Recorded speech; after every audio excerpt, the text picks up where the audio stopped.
Nós vamos falar sobre inclusão social na igreja e em específico na EBD. Amém?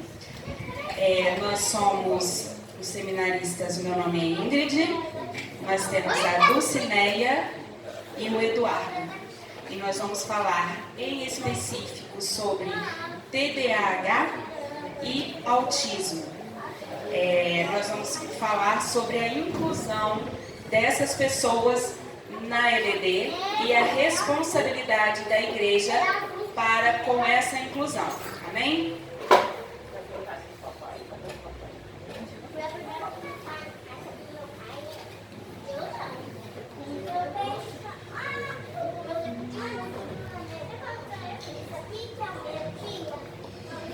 Bom, um dos desafios de toda a igreja é cuidar das pessoas de verdade. Em muitos casos, a igreja pode estar cheia, mas as vidas ainda se sentem vazias.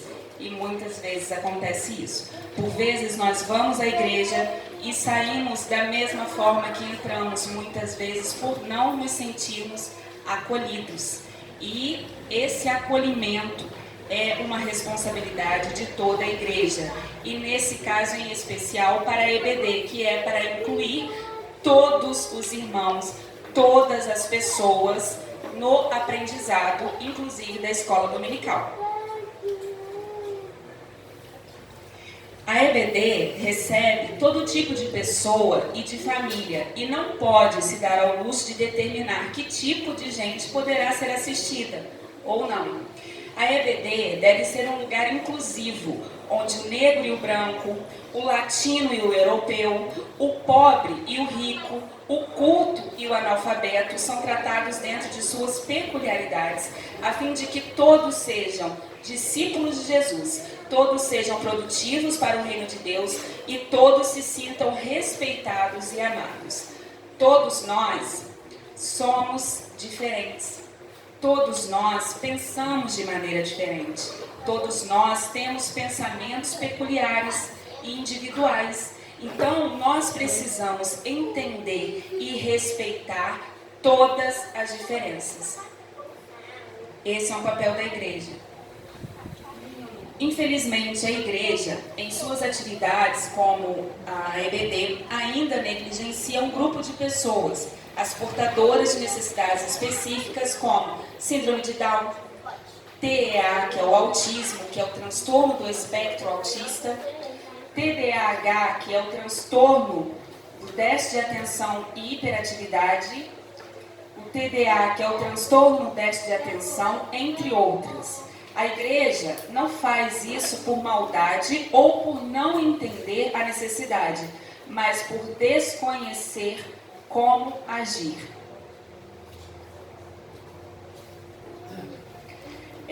De acordo com a Declaração Universal dos Direitos Humanos, desde 1948, a Declaração Universal dos Direitos Humanos orienta as condutas dos Estados e dos cidadãos para que respeitem os direitos básicos do ser humano, definindo que todas as pessoas são iguais em dignidade e direitos, sem distinção de qualquer espécie ou qualquer outra condição.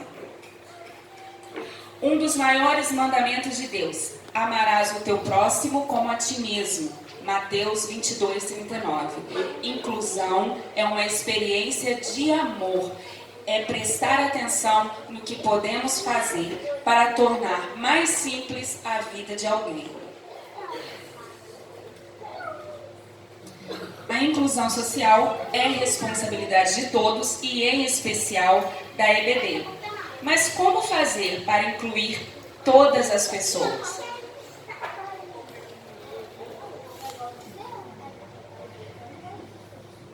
Primeiro vamos falar de algumas necessidades especiais específicas. TDAH, transtorno do déficit de atenção com hiperatividade. TEA, transtorno do espectro autista. Primeiro vamos falar de algumas necessidades especiais, específicas, e aí eu coloquei aqui algumas imagens que, de repente, para nós é vista, muitas vezes na escola nós já vimos, Aquela criança que fica ali desatenta, olhando para o nada, a professora está falando e está olhando para a janela e não está nem aí. E muitas das vezes a gente julga a criança como uma criança desatenta, uma criança que não presta atenção. É só porque ela é uma criança que não quer prestar atenção. Mas muitas das vezes a criança ela não presta atenção porque ela sofre com um transtorno e que precisa ser assistida de uma forma especial. E que precisa ter um olhar diferenciado para ela, porque ela tem TDAH. E hoje nós sabemos que no mundo, de 5 a 8% da população mundial sofre com TDAH. Então não é um número pequeno não, é um número razoável, é um número alto. Então precisamos observar, porque por vezes nós podemos ter isso dentro do nosso lar e a gente não quer enxergar e não quer ver. Do outro lado coloquei a imagem de uma criança autista. TDAH é um transtorno neurobiológico de causas genéticas caracterizado por sintomas como falta de atenção, inquietação e impulsividade. Aparece na infância e pode acompanhar o indivíduo por toda a vida. O desenho da criança ali pensando em mil coisas, porque assim, o pensamento dela às vezes está acelerado. A professora está falando uma coisa, ou na igreja está falando de está dando algum ensinamento bíblico e a criança está lá pensando em mil coisas. E aí eu vou falar agora dos 18 sinais que demonstram, né, a positividade do TDAH. Primeiro, não presta atenção em detalhes ou comete erros por descuido. Tem dificuldade de manter a atenção em tarefas, conversas e leituras. Parece não escutar quando lhe dirigem a palavra. Não segue instruções até o fim e não consegue terminar trabalhos. Tem dificuldade para organizar compromissos e cumprir prazos. Reluta em se envolver em tarefas que exijam esforço mental prolongado. Perde itens necessários como documentos, chaves, celulares, etc. E às vezes isso acontece com a gente, hein? Meu Deus. É facilmente distraído por estímulos externos ou pensamentos. É avoado para atividades cotidianas como pagar contas, retornar ligações, remexe ou batuca as mãos ou pés ou se contorce na cadeira. Levanta da cadeira em situações em que se espera que fique sentado. Corre ou sobe nas coisas em contextos inapropriados. É incapaz de brincar ou se envolver em atividades de lazer calmamente. É inquieto permanentemente, fala demais, deixa escapar uma resposta antes que a pergunta tenha sido concluída ou termina as frases dos outros porque não consegue esperar. Tem dificuldade para aguardar sua vez, como em filas, interrompe ou se intromete em conversas, jogos ou atividades alheias sem ser convidado. Alguém conhece alguém assim? Alguns pontos. Diferença entre TDAH e TDA. Nossa seminarista acha que tem isso, que também tem TDAH.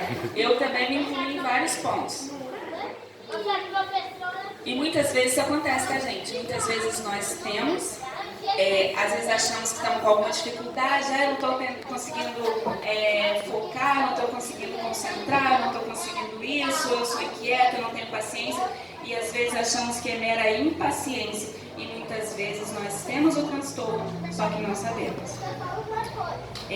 Diferente do TDAH, o TDA se caracteriza exclusivamente pela desatenção e problemas relacionados à memória, atenção, desorganização e concentração. Ou seja, não há a presença dos sintomas associados à hiperatividade. Então, a diferença básica dos dois, do TDA e o TDAH, é exatamente essa. Uma tem envolvido a hiperatividade, que também pode ter a hipoatividade, que vamos falar mais pra frente.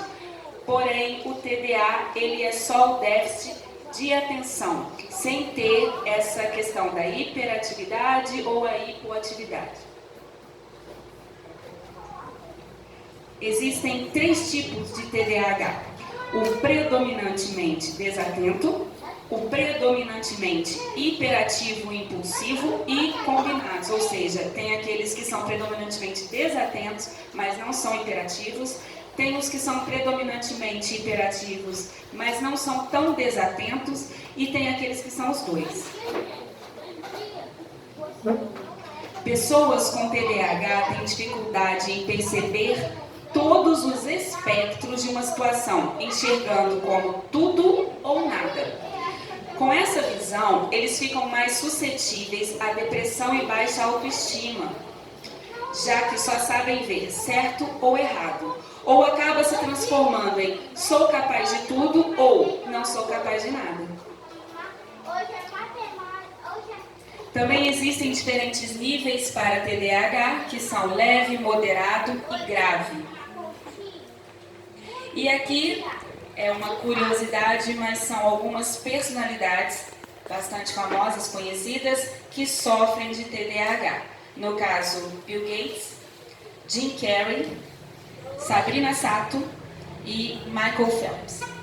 Esses sofrem com transtorno do déficit de atenção com hiperatividade.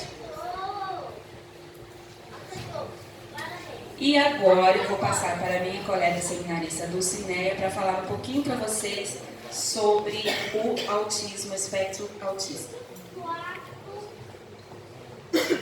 Bom, a gente não está sozinho nisso, né? Tem um monte de gente aí famosa aí que também sofre e não deixa de ser, né? De estar fazendo suas atividades e ser produtivos.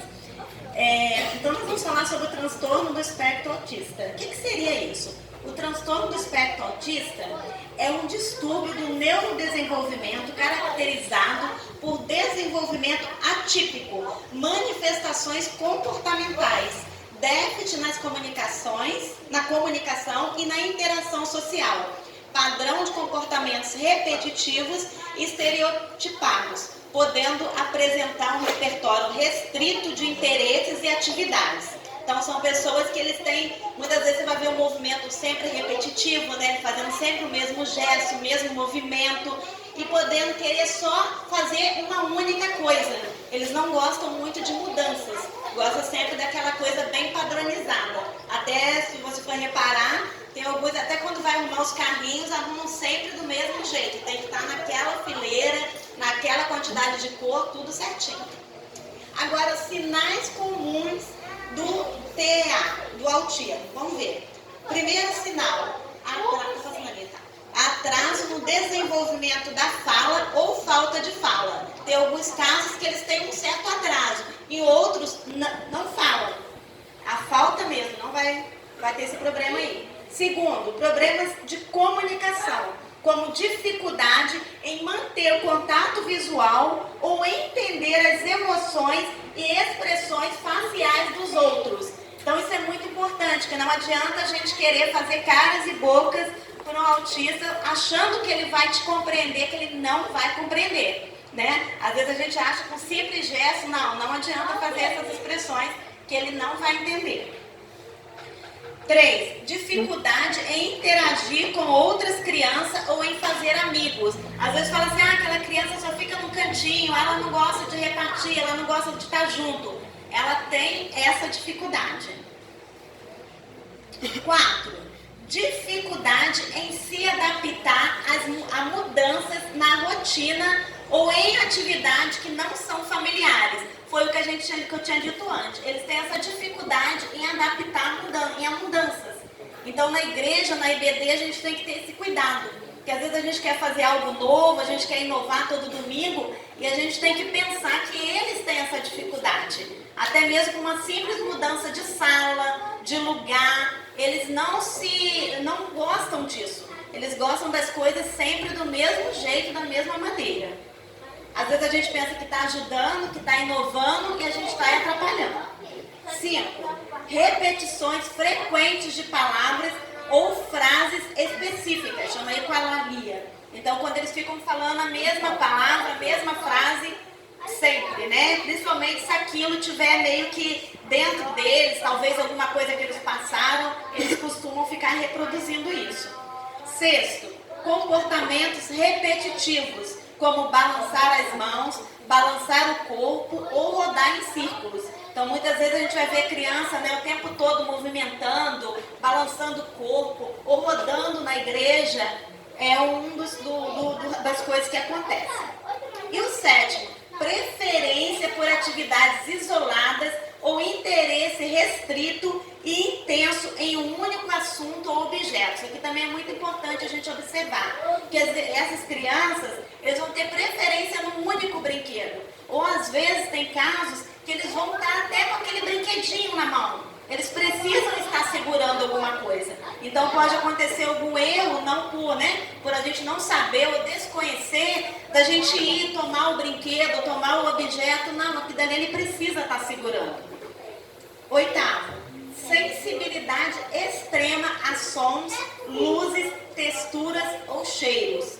Então eles têm muita sensibilidade a tudo isso. Então a gente tem que estar muito atenta com a altura do som, com a entonação da voz com eles, de muitas luzes, muita informação. Às vezes a gente quer dar, igual eu falei anteriormente, aquela aula dinâmica, legal, mas a gente precisa ter cuidado com isso também, porque a gente acaba deixando eles agitados ao invés de prendermos a atenção deles. 9. Resistência a toque ou abraços. Eles não gostam que a gente fica tocando, que a gente fica abraçando, é deles. 10. Aversão a certos alimentos com texturas ou sabores específicos. Eles não gostam de certos alimentos, igual eu falei anteriormente também. A gente quer introduzir coisas novas, talvez eles não vão aceitar. Às vezes a tia, quer fazer um lanche novo. Então o interessante sempre é estar conversando com a família, é estar tendo sempre essa reunião, esse contato com a mãe, com o pai, para saber, para se importar, conhecer a individualidade daquele aluno, daquela criança. O que ele está acostumado a comer, o que ele gosta, para a gente não errar dando uma coisa nova e com certeza eles vão rejeitar. 11. Movimentos bruscos e descoordenados. Então, muitas vezes a gente vai ver ele tendo esses movimentos. Aí às vezes vai derrubar alguma coisa, pode quebrar algo. Então tudo isso daí, na hora de organizar a sala, na hora de for trabalhar com eles, a gente tem que ter esse cuidado, para eles não ficarem constrangidos se caso derrubar alguma coisa, e nem a gente ficar, porque a gente sabe que muitas vezes eles podem ter esses movimentos assim. Dá alguma coisa também perigosa, que podem machucar eles. Tudo isso tem que ser bem elaborado e bem planejado. 12. Dificuldade em compreender comandos verbais. Então, assim, eles têm muita dificuldade de compreender comandos, compreender aquilo que a gente quer que eles façam. Então, o interessante é sempre tentar olhar o olho no olho, falar diretamente, olhando com eles e de maneira conforme eles entendem, na linguagem deles, com calma, com paciência, para que eles possam entender aquilo que a gente está pedindo que eles façam. E se for necessário repetir, que a gente venha repetir 1, 2, 3, quantas vezes forem necessárias. 13. Eles têm também dificuldade em seguir instruções simples, é o que eu falei. As instruções podem ser a mais simples, coisa que você fala assim, nossa, mas eu pedi uma coisa tão óbvia. Pode ser óbvio para você, mas para ele não é. Então aí entra a empatia, A gente sempre procurar se colocar no lugar do outro, no mundo dele, no contexto dele. Para mim pode ser uma coisa simples, como falar, pega essa caneta e põe na mesa. Para ele já ficar caneta, mesa, colocar, já vai fazer confusão. Mas eu pedi uma coisa tão simples. Para mim é simples, para você é simples, mas para ele não é. Então nós temos que ter muito cuidado ao pedir algo para eles e como pedir e como falar. 14. Falta de imaginação ou de brincar de faz de conta. Gente, eles têm essa falta. Não adianta querer brincar com eles uma coisa ilusória, não. Tem que ser algo concreto, algo que eles estejam vendo, algo patente. Não adianta querer fazer com que eles imaginam. Igual for contar uma historinha bíblica. O legal é sempre trabalhar com figuras, com fantoche, com coisas que eles possam visualizar. Quero trabalhar com Davi que matou Golias. Tenta trazer o bonequinho, tenta fazer aquela cena para que eles possam visualizar e entender o que você está passando para eles. Outra coisa, comportamento hiper ter aquele comportamento agitado, fala muito, conversa com todo mundo, não tem vergonha. E já tem outros que são hipoativos. Eles já são lá dele, já ficam reclusos, já ficam bem no cantinho. 16º, comportamento agressivo ou autolesivo. Ou seja, muitas vezes eles vão ter esse comportamento agressivo. Então nós temos que estar sempre preparados quanto a isso também. Porque nós podemos errar, igual eu falei antes, em deixar algum objeto que eles possam se machucar. Porque eles não vão fazer isso de propósito. É algo que pode vir a acontecer. Então cabe a nós também ter esse cuidado extremo com aquilo que a gente vai estar trabalhando com eles. Sempre procurar coisas que eles não vão se machucar, não vão quebrar, não vai machucar o outro amiguinho, que aí vai estar o outro, mas ele me machucou com isso. Não deve ter nada. Legal é massinha de modelar, coisas que eles não vão machucar ninguém, nem a eles, nem ao coleguinha. 17º, dificuldade em dormir ou manter um horário de sono regular. Eles também têm essa dificuldade. 18º, bastante, né, gente? Tá cansado não, né? Porque a gente cansado. 18º, dificuldade em lidar com situações sociais, como festa de aniversário ou eventos escolares. Igual eu falei, gente, o ideal seria o quê? Sempre que for fazer alguma coisa na igreja diferente com eles, tá conversando antes com os pais. Ó, mãe, vai ter uma festinha, vai ter isso na igreja, para a mãe já ir preparando ele quanto àquilo que vai ter na igreja, para não pegá-lo despreparado, porque não vai ser legal. Como eu disse, ele já está acostumado com a rotina dele, ele não gosta que saia nada fora da rotina. Então eles vão ter essa dificuldade de participar desse evento. A gente vai achar que é legal e eles não vão querer participar do aniversário. Até as coisas que vão ser servidas no aniversário, é legal estar conversando com a mãe, saber o que eles gostam, o que eles estão acostumados a comer, para poder estar fazendo alguma coisinha nesse sentido, para eles se sentirem dentro ali daquele contexto, né? O assunto aqui hoje é inclusão. 19º, falta de interesse em jogos ou brincadeiras que envolvam interação com outras pessoas. Então ele tem essa falta de interesse. Falta de senso de perigo ou propensão a correr para longe ou se colocar em perigo. Como eu falei, eles têm essa falta de senso. Eles não vão saber que o que é, a porta ali está aberta. Eles vão para a rua assim, sem pensar que pode ser atropelado, pode passar um carro. Não, eles não vão pensar isso. Não tem isso. 21º, comportamento obsessivo em relação a certos objetos da rotina. Isso aí não precisa falar, que eu já vim batendo nisso, né? Que eles têm esse comportamento obsessivo. Por isso que é muito importante, volto a dizer, estar sempre conversando para saber com os familiares a rotina deles, para não sair fora, que isso com certeza vai causar um transtorno. Dificuldade em entender e expressar emoções. Eles têm dificuldade em entender o que eu falei, a sua emoção, e têm dificuldade também de expressar o que eles estão sentindo. Eles têm talvez eles vão expressar até errado. Errado nossa vista, né? Falta de interesse em atividades que são consideradas típicas para a idade da criança. Ele vai ter essa falta de interesse também. Dificuldade em compartilhar brinquedos ou objetos com outras crianças. Gente, eles vão ter essa dificuldade. Por quê? Eles querem sempre as coisas do jeitinho deles, igual eu falei.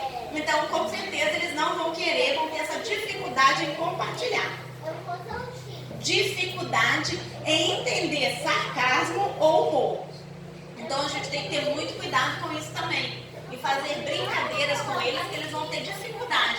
É entender que você está ali fazendo uma brincadeira para descontrair, ou se você está, né, com sarcasmo ou debochando deles. Tá bom? Agora eu vou... Tá bom. Gente, muito obrigada. Igreja, agora nós queremos convidar a nossa irmã Luciana, que vai dar um breve testemunho, porque ela tem uma experiência para nos contar. Amém? Por favor, irmã. Irmã Luciana, conhece, né? Então, a irmã Luciana, ela tem 2 filhos, não é isso? Um casal, um com autismo e o outro, os 2 autistas, mas uma tem TDAH também, não é isso? TDAH, autismo com TDAH e o outro autismo com o TOD. Ah, ok. O transtorno obsessivo desafiador. Então, a irmã vai nos falar agora, irmã, por gentileza, como foi a sua experiência, a sua recepção na igreja, como foi para você enfrentar isso e incluir tanto você, a família e os filhos, em especial na igreja e em especial na EBD, por exemplo. Você pode falar isso para nós?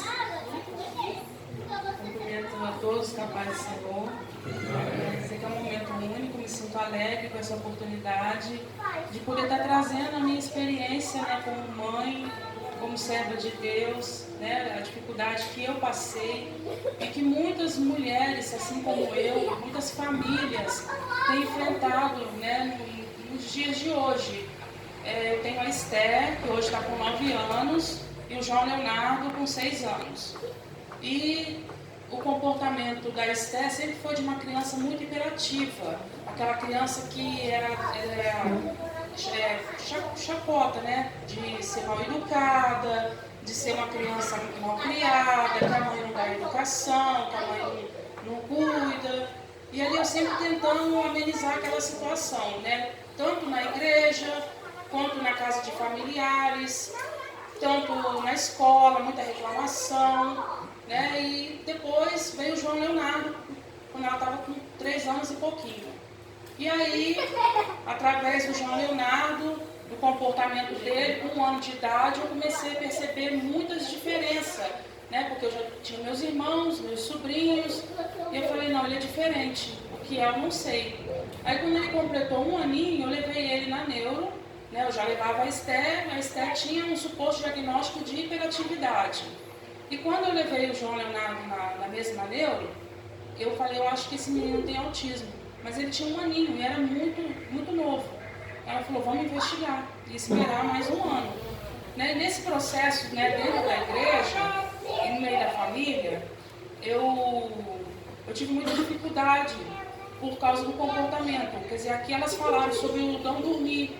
Né? Ele acordava 2 horas da manhã e não dormia mais. Ele dormia o dia inteiro, ele dormia 2, 3 horas só por dia, por 24 horas, era 3 horas de sono.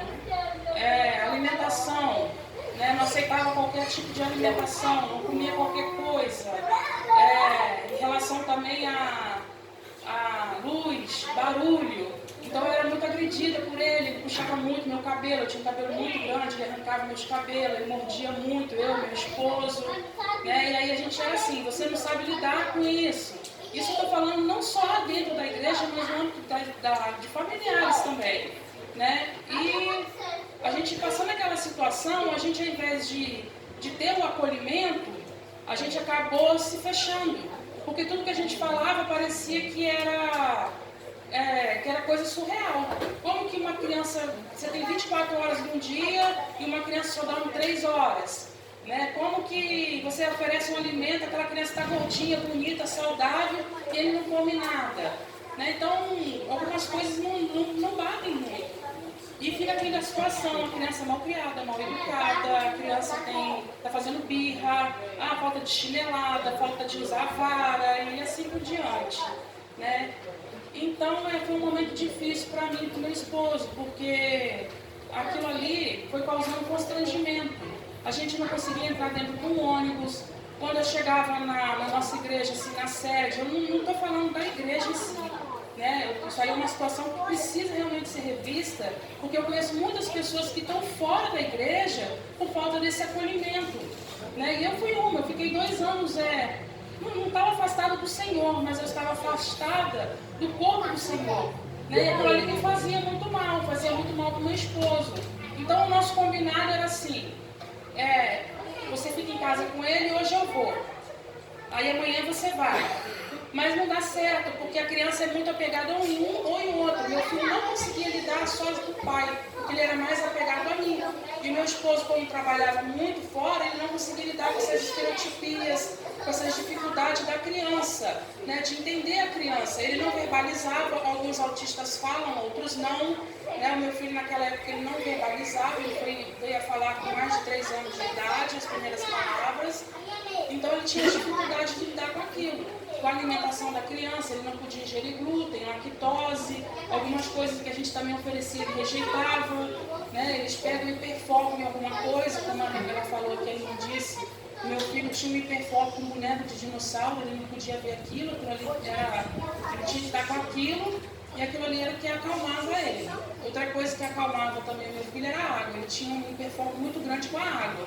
Então quando ele dava as crises, eu levava ele para o banheiro para dar banho, então para lavar as mãozinhas, dependendo do lugar que eu estava.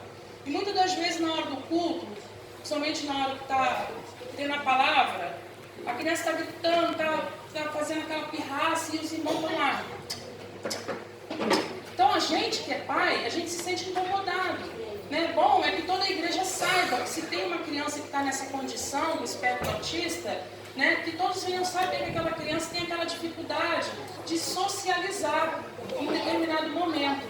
Mas a partir do momento que todo mundo começa a trabalhar, saber que aquela criança é assim, aquela criança vai ser acolhida, aquela família vai ser acolhida. Né? Eu e meu esposo e meus filhos, nós ficamos fora da igreja porque nós não conseguimos receber ou compartilhar desse acolhimento. Nós sentíamos que nós estávamos incomodando os irmãos e nós não conseguíamos receber nada de Deus da maneira como nós estávamos, né? Aí, certa vez veio aquele versículo assim no meu coração, que fala em João 9, em que Jesus, né, com seus discípulos, os discípulos perguntam se quem pecou, né? Foi o pai, foi a mãe? Então aquilo ali falou muito forte no meu coração em determinado momento, porque nós vivíamos na presença do Senhor, né? Eu já tinha sido operado um milagre na minha vida, então eu vivia em constante oração, eu e meu esposo, então a gente não entendia aquele momento. E por que estava errado? Éramos nós, éramos a igreja, era a situação, mas aí nessa palavra eu encontrei consolo. Eu falei, não, eu preciso me reerguer, preciso me levantar, preciso fazer algo por essa criança, porque vai chegar um dia e eu não vou estar mais aqui. E me vinha muito na cabeça, na época eu tenho formação em enfermagem, me vinha muito na cabeça quando eu estudei sobre os manicômios, coisa que hoje a gente não vê mais, mas aquilo me vinha na minha cabeça e me assustava, porque aquelas pessoas, muitos, ficaram naquela condição por falta do acolhimento, por falta do tratamento, né? E aí devagarzinho eu fui caminhando, fui trabalhando, fui conhecendo sobre o que era o autismo, o espectro autismo, fui conhecendo mães, fui buscando conhecimento e hoje eu estou tendo essa oportunidade que Deus está me dando de transmitir para vocês, que eu jamais imaginei de poder falar disso dentro de uma igreja dessa maneira, né? De falar o que eu passei, né? De poder falar o que causou na minha família. Ficou eu, meu esposo e meus filhos fora da igreja, né? Então, eu acho que não é isso que agrada ao Senhor, não é isso que agrada aos nossos pastores, à membresia, né? E às vezes precisa saber trabalhar com essas crianças, cada um é de um jeito. Hoje, para a honra e glória do nome do Senhor, né? Meus filhos estão ali brincando, a Esther, o João Leonardo, que hoje socializam muito bem, brincam muito bem, participam de escola dominical, canta para o Senhor, né? Participa de tudo dentro da igreja. Eu e meu esposo tivemos a oportunidade de estar regressando novamente à casa do Senhor. Mas isso é o que não acontece com muitas famílias que estão de fora, né? E muitas famílias também que não conhecem o Senhor e que pode estar recebendo de nós como igreja, né? Esse carinho, recebendo do Senhor esse aconchego, esse consolo, né? Então é importante, eu gostaria muito que cada um que estão aqui, né? Eu sei que tem obreiros aqui, pastores, né? Tem irmãs, tem pessoas que talvez não conheçam, mas passem a conhecer, a acolher, né? Porque hoje eu vejo meus filhos da maneira que estão, trabalhando, fazendo as coisas dentro de casa, na escola, desenvolvendo. Eu trazer eles aqui, vocês verem eles assim, caminhando, vocês não vão dizer, não, essa criança é uma criança normal. Eles são normais. É só a maneira de estar no meio da sociedade que eles são diferentes. E quando a gente começa a trabalhar isso, né, começa a trabalhar nessas crianças com terapias, elas vão desenvolver né, e voltar como pessoas normais. Né? Eu sou uma mãe atípica, que todos os dias eu luto e batalho pela vida dos meus filhos, né? Em oração, ensino eles a orar, a eles serem servos, eles saberem quem é o Senhor, né? Então é inclusão dentro da igreja, é o nosso papel como servo e servo do Senhor. Talvez se eu soubesse disso lá atrás, né, eu teria vivido uma coisa diferente dentro da igreja, né? Eu teria sabido suportar mais as aflições, porque eu chorava muito. Às vezes eu ia para dentro do banheiro e eu questionava o Senhor: Senhor, você esqueceu de mim? Por que eu estou passando por isso? Né? E meu esposo perdeu a alegria, porque ele não queria ir para a igreja sozinho. Ele queria que eu estivesse com ele e os filhos dele. Porque ele chegava na igreja: cadê a irmã? Por que a irmã não veio? Por que seus filhos não estão aqui? Né? Mas aquele acolhimento mesmo não tinha, de procurar a mim, aos meus filhos. Né? Então hoje é importante esse trabalho. Né, eu me sinto alegre de ver que não só aqui os irmãos, né, o presbítero Moisés, aqui as irmãs, todo esse trabalho que está sendo feito, eu conheço outras pessoas que também estão se envolvendo nisso, e é importante para cada um de nós, né, saber respeitar e saber que Jesus acolheu cada um. Né? Quando Jesus andou aqui por esse mundo, como homem, como nós, as pessoas que ele mais operou milagre foi na vida das pessoas que tinham essas necessidades especiais, cego, paralítico, né? Então, a mulher do fluxo de sangue, pessoas que estavam enfermas, fisicamente e espiritualmente, né? Então, hoje eu agradeço a Deus pela oportunidade que Ele está me dando, a mim, aos meus filhos, à minha família, para que o nome deles seja glorificado através de nós que estamos aqui. Glória a Deus. Aleluia. Agradeço a oportunidade em nome de Jesus.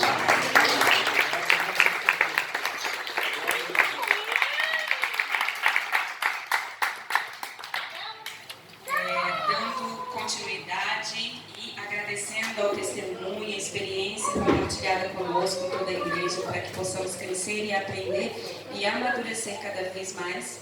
Né? Eu venho também pedir para que a irmã Milene possa vir dar também um breve testemunho, porque ela também pode compartilhar conosco uma experiência que ela tem. Amém?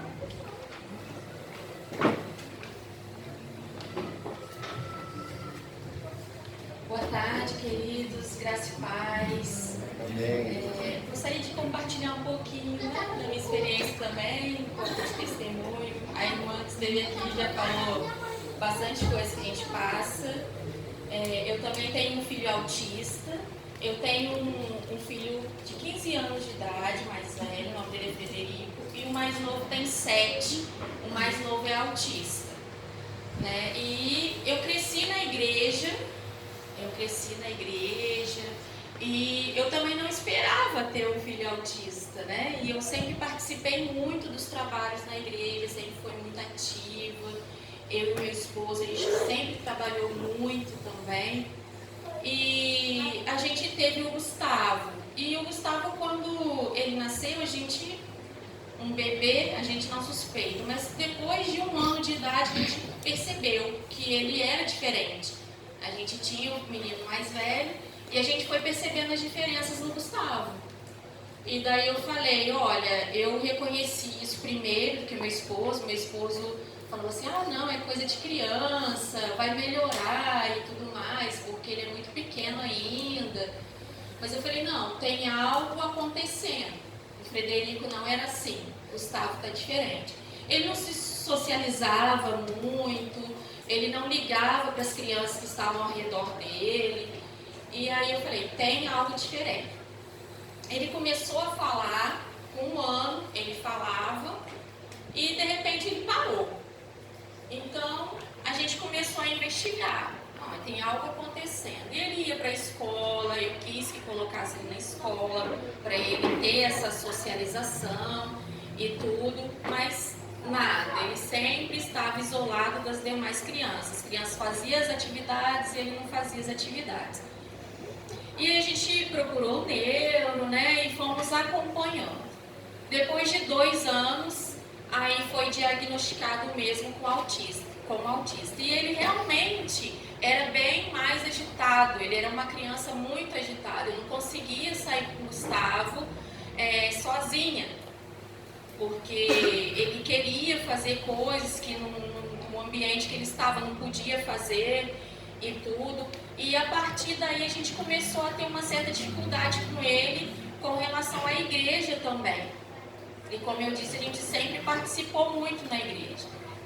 E como ele era pequeno, bem menor, a gente não conseguia segurar o Gustavo na igreja, a gente procurava ficar com ele mais atrás, porque ele gostava sempre gostou muito de correr e tudo, e a gente ficava um pouco mais atrás ali, tentando, né, controlar. Os irmãos realmente não sabiam o que fazer, na maioria das vezes, né, ainda hoje não sabem, né, o que fazer com aquela criança, como tratar, como falar com a gente também, né, como nos dar uma ajuda em relação a isso. E a gente acabava ficando ali e tudo, e passando. Até que veio a pandemia, nós depois decidimos ir para outra igreja, da mesma denominação, e fomos para outra igreja, e lá começamos de novo o processo de adaptação. Hoje nós somos líderes da rede da família, né? E nós ainda temos dificuldade de estar levando o nosso filho para a igreja. Pode parecer assim, que isso, o Gustavo ele é um autista não verbal. Eu achei muito legal ele não ter falado, viu o comportamento das crianças, glória a Deus, porque o Gustavo, infelizmente, até o prezado momento, ele não estaria aqui do jeito que os filhos dela estão, sentados, brincando na salinha. Como a irmã disse, cada autista é diferente um do outro. E tem 3 níveis, o nível 1, 2 e o 3, né? O 1 quase não se percebe que a pessoa tem autismo, fala, consegue se comunicar bem. O 2, ele precisa um pouco mais de suporte, pode ser verbal ou não verbal. O 3 é o que mais precisa de suporte, precisa o tempo todo ter alguém para fazer tudo por ele. No caso do meu filho, ele é nível 2 de suporte. Ele fala algumas palavras, pouquíssimas, muitas palavras ele ainda fala errado, e ele não consegue se comunicar verbalmente. Eu compreendo, porque eu sou mãe, eu dou comando para ele e ele me entende também perfeitamente, sabe o que eu quero, sabe o que eu estou dizendo, porém ele é uma criança que ainda não consegue ficar como eles. Vai para a salinha, volta, né? Tranquilo. No ambiente, por exemplo, eu vou falar ambiente de culto, porque na minha igreja a gente não tem EBD, nós temos culto de ensino, né? Então, assim, não tem aquela classe separada para as crianças e tudo mais. Então, costuma ser mais na parte da noite. As crianças se reúnem na sala e eles fazem o culto com as crianças. Ele não fica na sala com as crianças. Não fica. Ele fica dentro do templo, ama o louvor. Quando começa o culto, ele ama, porque ele pula, ele participa do louvor, ele tenta cantar, e ele dança, ele fica no corredor, ele vai para um lado, vai para o outro, vai para um lado, vai para o outro. Os irmãos todos amam, né? A gente percebe um carinho, um amor dos irmãos com ele e tudo, a paciência. Só que quando chega a palavra, ele já começa a ficar mais nervoso, porque ele não tem essa grande sensibilidade auditiva, né? Porque alguns têm muita sensibilidade, outros não têm muito. No caso dele, ele não tem muita essa sensibilidade, até porque desde bebê ele vai para a igreja. Então ele vê luz, ele vê o som alto e ele fica de boa. Outros já não conseguem.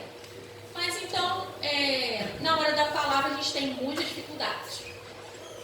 E a gente procura tentar fazer com que ele se sente, né? Ou com que ele fique mais tranquilo, mas ele quer vir para frente do altar, ele anda de um lado, anda para o outro e fica passando de lá para cá, daqui para lá. Os irmãos não se importam mais, como eu disse, né? Eu já conversei com vários que eles já entendem a questão dele, só que a gente, como pais, a gente fica um pouco incomodado, né? Ou bastante, porque a gente não consegue assistir o culto, a gente não consegue participar, preocupado com a questão da criança. Então, eu vou contar uma experiência para os irmãos aqui rapidamente, que teve um caso que foi muito desagradável para mim, como mãe. E assim, vou falar para vocês que é um toque para que também não aconteça, né, em outros lugares, já que a gente está aprendendo, né, sobre a inclusão e tudo. Então, assim, como pais, tem coisa que é bem desagradável.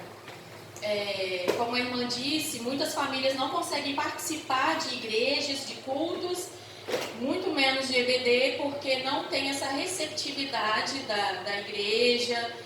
As pessoas não entendem e também às vezes não têm paciência, não procuram entender a posição do outro. A dificuldade da família, que nós já temos muitas dificuldades fora da igreja, que nós lutamos por tudo, por educação, por ter nossos filhos na escola, por saúde, terapias e tudo mais. Então o nosso dia a dia é muito cansativo, é muito estressante. Vocês não têm ideia, só passando de repente uns 2, 3 dias com a gente para vocês terem noção de como que é exaustivo.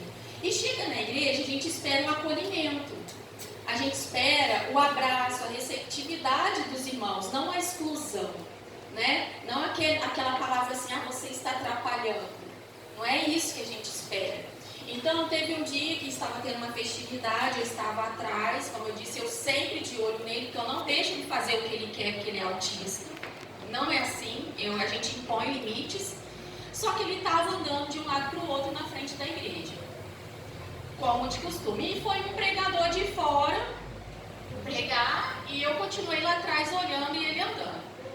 E daí veio uma líder da igreja e falou assim: "Ô irmã, eu vou te pedir com muito carinho, tem como você segurar o Gustavo?" Aí eu falei assim: "Mas por quê?" Aí ela falou assim: "É porque o pastor não consegue pregar." Eu falei: "Mas espera aí, o pastor não consegue pregar com a criança andando na frente do altar?" Aí ela: "Não." A esposa dele falou que não. Eu falei assim: "Bom, mas se ele é pastor, né? Eu acho que ele deveria então aprender, porque atualmente, né, existem vários e vários autistas e vai ter muito mais. Porque agora a estatística é de 1 a cada 36 crianças. Há uns 20 anos era 1 a cada 1000. Então acho que já passou da hora da igreja, né?" E eu falei assim com ela, eu falei: "Bom, eu acho que o pastor deveria saber se pregar." Ele não estava gritando, ele não estava pulando, ele estava andando de um lado para o outro na frente do altar. Aí eu falei: "Irmã, eu não vou tirar ele de lá, sabe por quê? O dia que eu precisar tirar o meu filho da frente da igreja, a não ser que ele realmente esteja atrapalhando, mas no caso ele estava andando. O dia que eu precisar fazer isso, eu não volto mais na igreja, nessa igreja." E daí ela ficou bem assim, sem graça comigo, e falou assim: "Ai, irmã, você tem razão, me desculpa." Então foi essa resposta que eu precisei dar para ela. Porque eu sou líder da rede da família, eu faço parte também da igreja. E eu quero meus filhos junto comigo. Se o Senhor me deu um filho especial, se o Senhor me deu, foi Ele que me deu e quis assim, é por um propósito, por um motivo. Tem algo que Ele quer fazer, tem algo que Ele quer mostrar. Ele não quer minha família fora da igreja, Ele não quer meus filhos fora da igreja. Não sou eu e meu esposo apenas que fazemos parte da igreja, mas os nossos filhos, nossa família faz parte da igreja. Então, eu falei com meu esposo: eu não quero mais ir para a igreja sem os meus filhos. Porque às vezes eu fazia isso, como a irmã falou. Como tem o mais velho, ele fica com seu irmão, nós vamos. Às vezes acontece, porque realmente é necessário, até que o mais velho está meio cansado, então os dois ficam. Mas não porque por causa dele, porque o motivo é o menino autista. Não. Eu quero meus filhos comigo na igreja. Porque o Senhor quis assim. Então eles vão comigo. Glória a Deus. Então, isso que eu gostaria de estar passando para vocês é apenas uma experiência, só completando mesmo o que a irmã estava falando. Espero que tenham entendido. O João também é um intérprete de Libras, né, João? O João é uma benção, vai dar o testemunho dele também. Muito obrigada pela oportunidade, irmãos. Deus abençoe.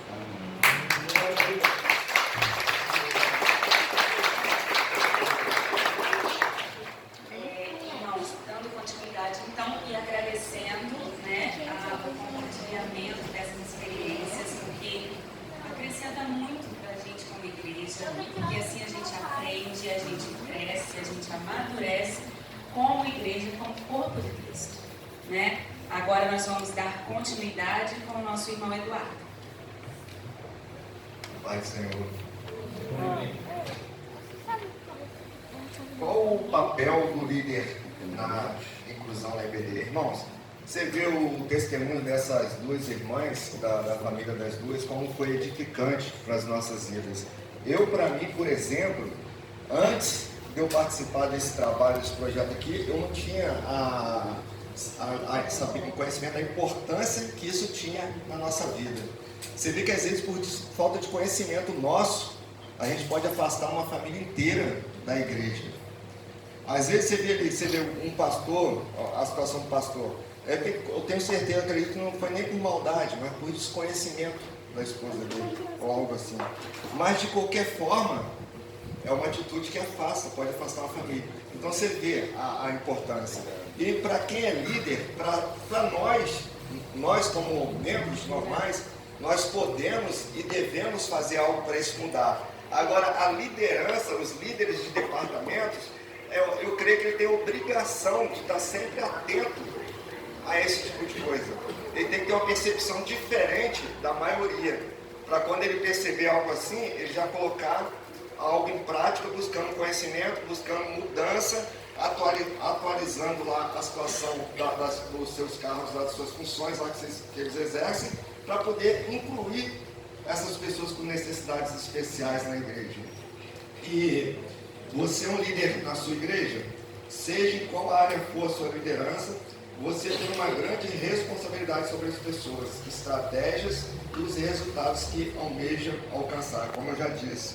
Um líder deve trabalhar para conquistar a confiança e o respeito de todos na EBD e fora dela, especialmente ser exemplo na luta pela inclusão de pessoas com necessidades especiais em seu ministério. O que Paulo quis dizer? Aprendam a ser líderes com o Senhor. Na sua liderança, seja humilde e entregue suas ações para Deus antes de executá-las. E não se esqueçam, tenha amor em suas palavras. Todos nós somos limitados e ainda assim somos todos especiais. É como eu acabei de explicar, a gente está falando de um assunto específico aqui, mas na verdade a gente tem que ter a sensibilidade de trabalhar as nossas atitudes de acordo com a necessidade de cada um.